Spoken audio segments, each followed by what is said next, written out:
Hello दोस्तों। तो आज अपन जो टॉपिक स्टार्ट करने जा रहे हैं, जिसमें आज हमारा सेकंड या थर्ड लेक्चर होगा।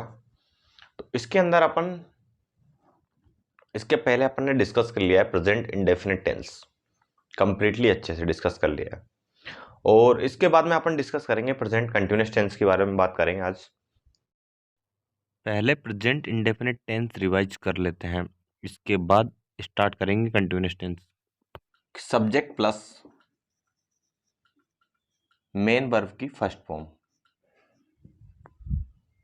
सब्जेक्ट प्लस मेन वर्ब की फर्स्ट फॉर्म। इसके अंदर मैंने आपको क्या बताया था? इसके अंदर बताया, जैसे एग्जांपल लेके देख देता हूं मैं।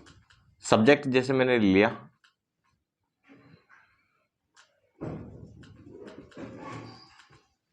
स्टूडेंट्स प्ले, ये ले लिया। आया समझ? कहने का मतलब सब्जेक्ट तो क्या हो गया अपना स्टूडेंट्स, और यहां पर वर्ब की फर्स्ट फॉर्म प्ले। आया समझ? अब यहां पर मैंने प्ले तो ले लिया। अब जैसे मैंने ले लिया, जैसे कि राम ईट्स, एक मिनट देखो, यहां पे राम ईट कि राम खाना खाता है, ठीक है। यहां पर सब्जेक्ट तो राम हो गया और मेन वर्ब की फर्स्ट फॉर्म क्या हो गई अपनी? ईट होगी। अब यहां पर एस तब लगाते हैं जब इधर क्या होता है? सिंगुलर होता है। यहां पर देखो, मैं यहां पे क्या था?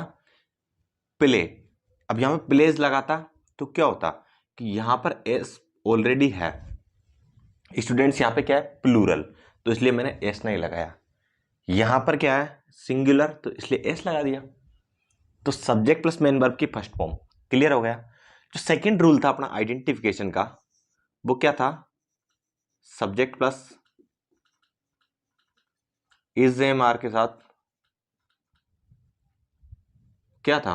इज एम आर के साथ वर्ब की फर्स्ट फॉर्म में आईएनजी, ये नहीं होना चाहिए।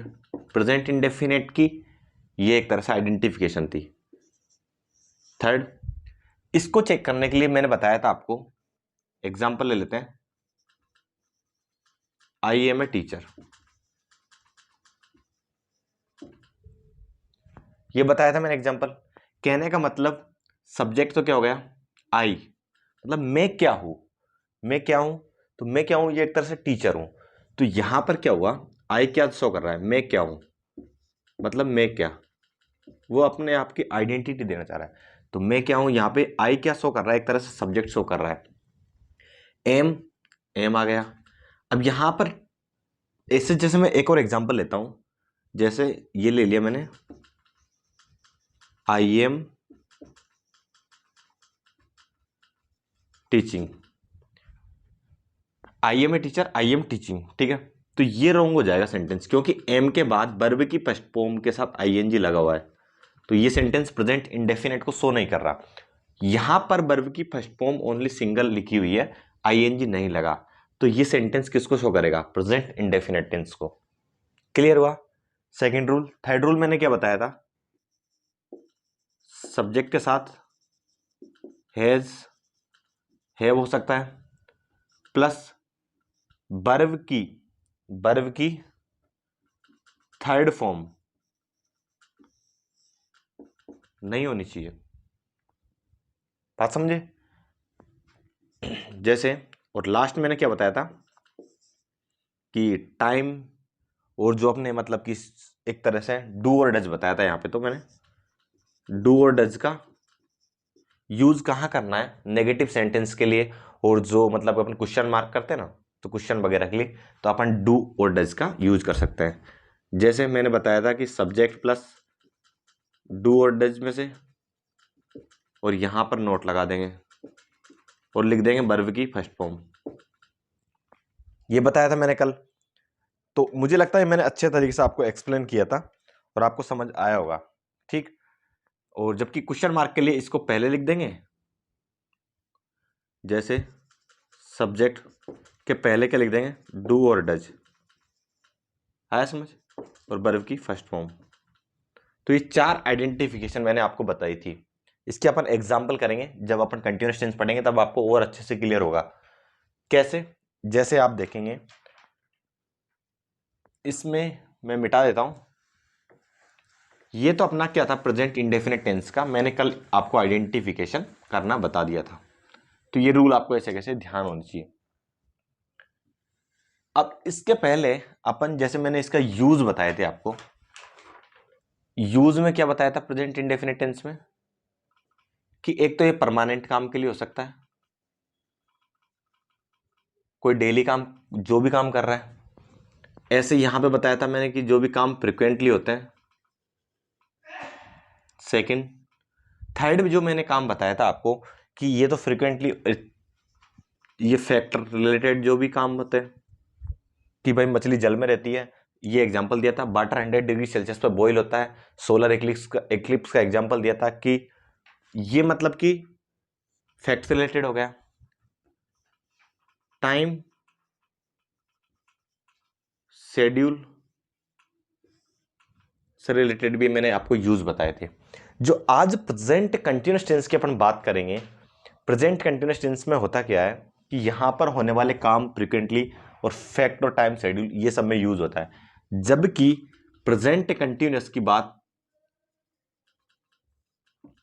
तब करते हैं जब कोई भी काम, जैसे मैं अभी क्या कर रहा हूं, इस टाइम में क्या कर रहा हूं, तो प्रेजेंट कंटिन्यूअस टेंस के अंदर अपन लेटेस्ट जो मैं अभी क्या कर रहा हूं, जैसे मान लिया कि अपन रसोई में गए, जिस मेरे से किसी ने पूछा कि तुम क्या करते हो, मैं बताऊंगा, मैं ये बोलूंगा कि मैं टीचर हूं, मैं पढ़ाता हूं, ये बोलूंगा।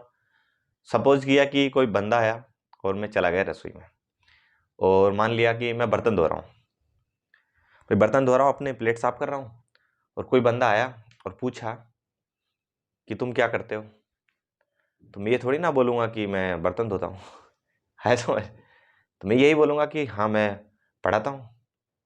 उसने पूछा कि तुम अभी क्या कर रहे हो, तो अभी तो यही बोलूंगा कि मैं अपने बर्तन धो रहा हूँ। तो कहने का मतलब जो प्रेजेंट कंटिन्यूअस टेंस है वो ओनली नाउ, मतलब अभी क्या कर रहे हो, इस टाइम क्या कर रहे हो। कहने का मतलब ये टेम्पररी वर्क के लिए यूज होता है। किसके लिए? टेम्पररी। ये परमानेंट होता है।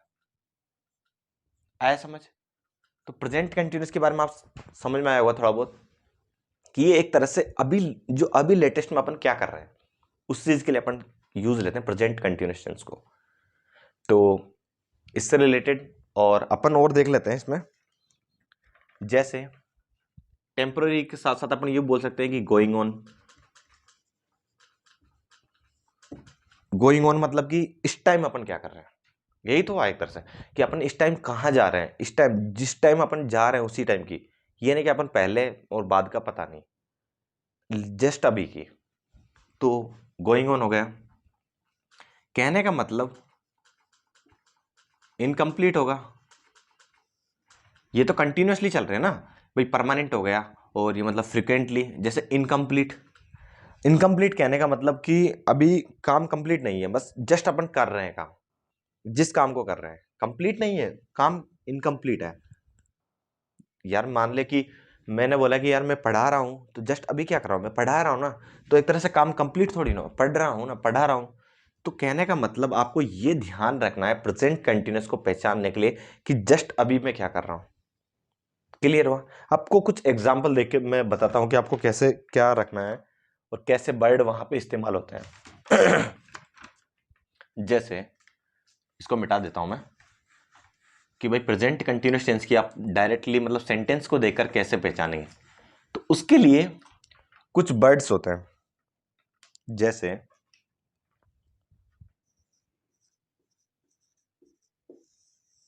मैंने प्रेजेंट इंडेफिनिट टेंस के अंदर एक बोला था परमानेंट।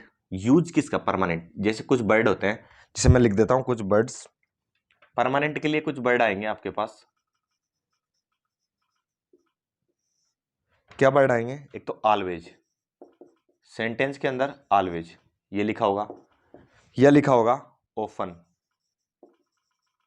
यह लिखा होगा डेली, यह लिखा होगा एवरी डे। ठीक, यह लिखा होगा रेगुलरली। ये एक तरह से मतलब क्या दिखा रहे हैं कि मतलब डेली का काम बता रहे हैं। इन सब का एक ही मतलब निकलता है कि जो डेली रेगुलरिटी जो अपन काम करते हैं उसी की बात चल रही। ये परमानेंट किस में शो करता है? प्रेजेंट इंडेफिनिट में। क्लियर हुआ? जैसे ऑल द टाइम लिख दिया मैंने, ये सब प्रेजेंट इंडेफिनिट टेंस में जो काम परमानेंट होते हैं। ऐसे कुछ काम फ्रीक्वेंट होते हैं। फ्रीक्वेंट के लिए कुछ वर्ड होते हैं, जैसे आपको लिखे मिल सकते हैं एग्जाम में डायरेक्टली, सेल्डम, वेरली और हार्डली। हार्डली लिख दिया। इसके बाद में स्केर्सली। स्केर्सली ये सब एक तरह से फ्रीक्वेंट रुक रुक के, जैसे मैं संडे को ही मूवी देखने जाता हूँ, हर संडे मूवी देखने जाता हूँ, तो रुक रुक के ना। तो इसके लिए फ्रीक्वेंट का मतलब ये है कि अपन भाई जाते तो हैं, जैसे भाई मेरे को मतलब कि डेली पढ़ाता हूँ और एक दिन ऐसा होता है मैं कि मूवी देखता हूँ संडे को, तो कहने का मतलब संडे को फिर मूवी देखा, फिर नेक्स्ट संडे को मूवी देखा, रुक गया ना बीच में, नेक्स्ट संडे को मूवी देखा, तो काम कैसे हो रहा है? फ्रीक्वेंटली। तो इन सब के लिए ये वर्ड मिलेंगे आपको। आया समझ?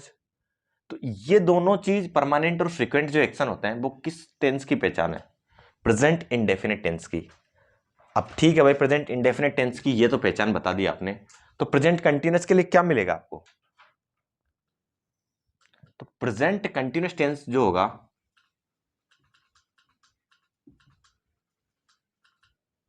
उसके लिए जस्ट अभी, मतलब जो अभी क्या कर रहे हैं, तो उसके लिए कुछ वर्ड्स होते हैं। जैसे सबसे पहला वर्ड्स होता है, मैं बता रहा हूं कि now, now a days, now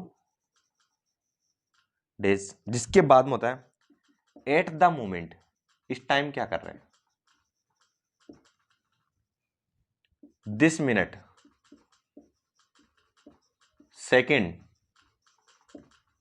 hour, this minute, या इस टाइम, इस सेकेंड, इस घंटे में क्या कर रहा हूं। आया समझ? दिस डे, और जिसके बाद में होता है राइट नाउ। इसके बाद लिख दिया मैंने जैसे दीज डे और दीज मिनट। क्लियर हुआ?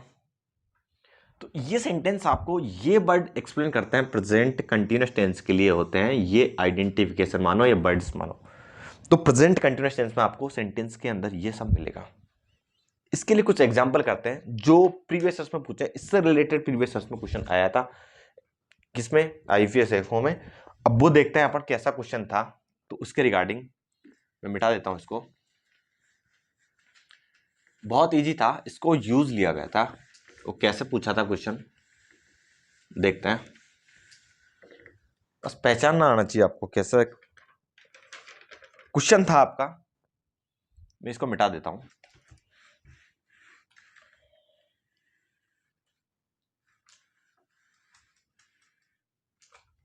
Present continuous tense,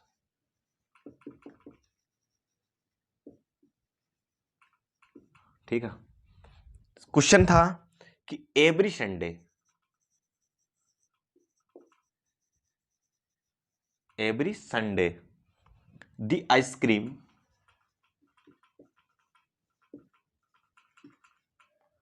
the ice cream seller is bearing. आप देख के पहचान जाओगे सेंटेंस को कि क्या कहना चाह रहा है। Red tie and a hat, ठीक है, and sells ice creams to the reads. ये क्वेश्चन था कि हर संडे को जो सेलर होता है वो आइसक्रीम बेचने वाला, वो क्या करता है? रेड टाई बियर करता है, हेट वगैरह बियर करता है, और फिर बच्चों को क्या करता है वो, मतलब कि आइसक्रीम वगैरह सेल कर देता है। आया समझ? तो कहने का मतलब अब जब इस सेंटेंस को देखेंगे, ये क्वेश्चन पूछा हुआ था, तो इस सेंटेंस को देखकर आप कैसे पता लगाएंगे कि क्या है, कैसे क्या करना है, इसमें कुछ मिस्टेक्स लग रही है क्या आपको? पहले तो देखो, आप पकड़ेंगे यहां पे एवरी संडे। एवरी संडे मतलब कि काम कैसा हुआ उसका? परमानेंट काम हुआ। तो परमानेंट काम में मैंने क्या बताया, इसका मतलब ये किसको डिनोट कर रहा है? प्रेजेंट इंडेफिनिट को।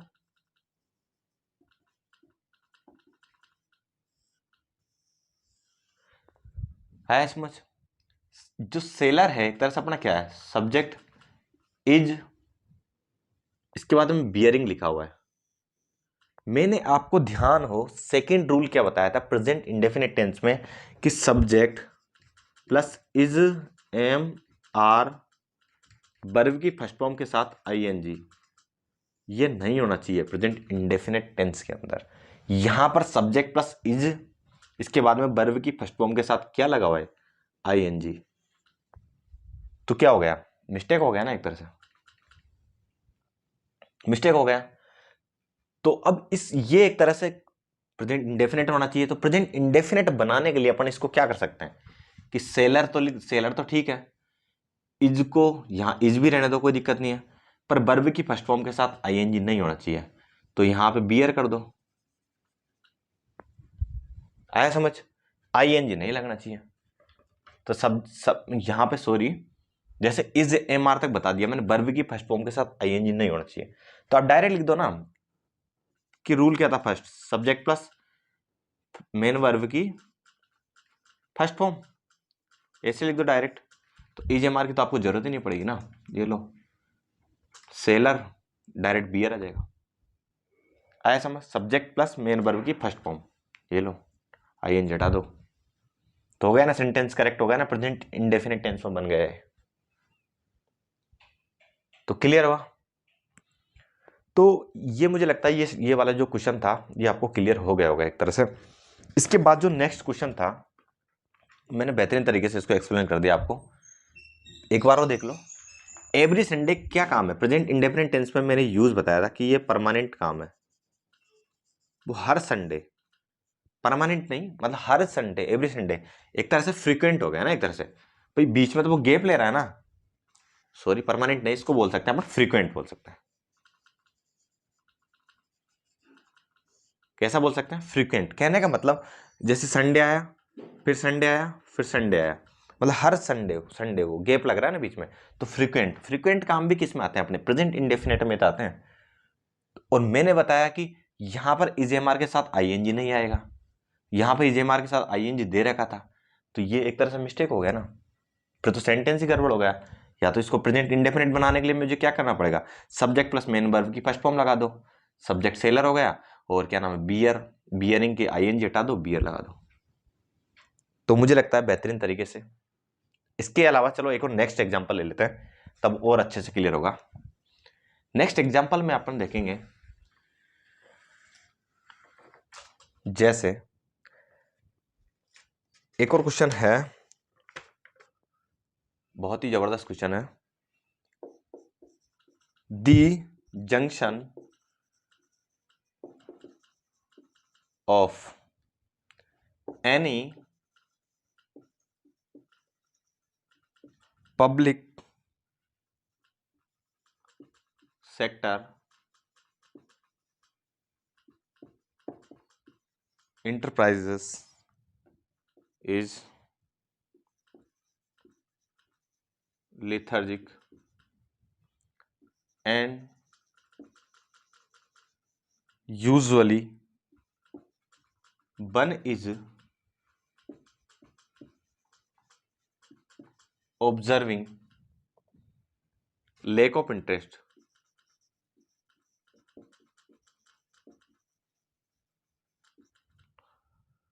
in the, क्वेश्चन को देख के घबराना नहीं है, ठीक है, अटैक करना है अपन को, ऑफ सच एंटरप्राइज। ये क्वेश्चन पूछा हुआ था। कहने का मतलब the junction of any public sector, जो पब्लिक सेक्टर होता है जो भी, तो पब्लिक सेक्टर जो मतलब कि ये बताना चाह रहा है कि यहाँ पर जो भी काम करने वाले जो वर्कर होते हैं ना, वो एक लिथार्जिक होते हैं। मतलब कि जो भी पब्लिक सेक्टर में जो भी काम करते हैं, जो गवर्नमेंट सेक्टर में होते हैं, तो मतलब कि वो अपना काम एक तरह से प्रॉपर नहीं कर पाते हैं, एक तरह से काम को एक लेजीनेस टाइप में रखते हैं। तो कहने का मतलब ये ऑब्जर्व किया गया था, किसकी वजह से? क्योंकि वो इतना अच्छा इंटरेस्ट नहीं डेवलप कर पाते। आया समझ? तो इंटरेस्ट डेवलप नहीं करने पर जो एम्प्लॉय है वो अपने कोई भी, जैसे कोई भी काम है, एंटरप्राइज जो भी कोई काम है, तो उसके अंदर वो लिथार्जी, मतलब इस तरीके से पब्लिक सेक्टर के अंदर, junction of any public sector के अंदर जो भी एम्प्लॉय वगैरह हैं, तो वो अपना काम प्रॉपर तरीके से नहीं करते और लिथार्जिक तरीके से काम करते हैं। तो कहने का मतलब यहाँ पर लेक ऑफ, क्योंकि उसका रीजन क्या है? Lake of interest. क्यों? इंटरेस्ट ही नहीं होगा तो वो काम फिर उसका इतना मजेदार तरीके से नहीं करेंगे। तो अपन को उससे मतलब नहीं कि भाई क्या कहना चाह रहा है, अपन को यहाँ पर पहचानेंगे कि करना क्या है, यहाँ पे क्वेश्चन क्या है। इसमें ये देखो, पहले तो इसमें आपको देखना पड़ेगा कि जैसे ये वन इज ऑब्जर्विंग, यहाँ पे लिखा हुआ है यूजुअली, पहचाने? तो यूजुअली मैंने आपको क्या बताया था? यूजुअली का मतलब एक तरह से काम कैसा है, कैसा है? फ्रीक्वेंटली। आप देखेंगे जब मैंने वर्ड्स लिखाए थे उसमें लिखाया था यूजुअली, किसमें? फ्रीक्वेंट एक्शन में।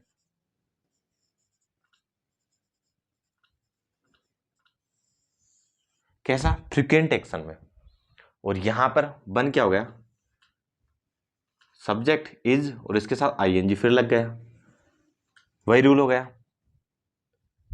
तो एक तरह से क्या हुआ? प्रेजेंट इंडेफिनेट को शो नहीं कर रहा ना, एक तरह से प्रेजेंट इंडेफिनेट को शो नहीं कर रहा, तो मैं क्या करूंगा? इसको सब्जेक्ट प्लस मेन वर्ब की फर्स्ट फॉर्म लगा देंगे डायरेक्ट। तो यहां पे इज हट जाएगा और main verb direct first form लगा दो, ऑब्जर्व। तो वन डायरेक्ट ऑब्जर्व, ठीक है। तो हो गया सेंटेंस क्लियर। तो ये सेंटेंस अपना किसमें बन गया? प्रेजेंट इंडेफिनिट टेंस में। तो क्लियर हो गया बेहतरीन तरीके से। आईएनजी नहीं आएगा। अपना पहला रूल बोलता है कि इजीली सेंटेंस को सब्जेक्ट प्लस मेन वर्ब की फर्स्ट फॉर्म लिख दो। यदि इज एमआर आ जाता है और उसके साथ आईएनजी लगा है, आईएनजी लगा है वर्ब की फर्स्ट फॉर्म के साथ, तो ये प्रेजेंट इंडेफिनेट नहीं है। देख लो ना, आप इज एमआर के साथ आईएनजी लगा हुआ है तो प्रेजेंट इंडेफिनेट नहीं है। इसको बनाने के लिए अपन क्या करते हैं? सब्जेक्ट प्लस मेन वर्ब की फर्स्ट फॉर्म लगा दो। ये पहला रूल था आपका आइडेंटिफिकेशन के लिए, इसको करेक्ट कर दिया अपन ने। तो क्लियर। तो मुझे लगता है कि प्रेजेंट कंटिन्यूअस टेंस में मैंने आपको अच्छे से समझाने की पूरी कोशिश की। तो ज़्यादा लॉन्ग नहीं करेंगे लेक्चर को, तो एंड करते हैं फिर लेक्चर को। समझ में आया होगा आपको, और कोशिश करेंगे कि आपको कुछ क्वेश्चन और प्रैक्टिस कराए जाएंगे, ठीक है, प्रेजेंट इंडेफिनेट वगैरह पे और कंटिन्यूअस टेंस वगैरह पे। क्लियर। तो मिलते हैं फिर नेक्स्ट सेशन में। Okay, bye.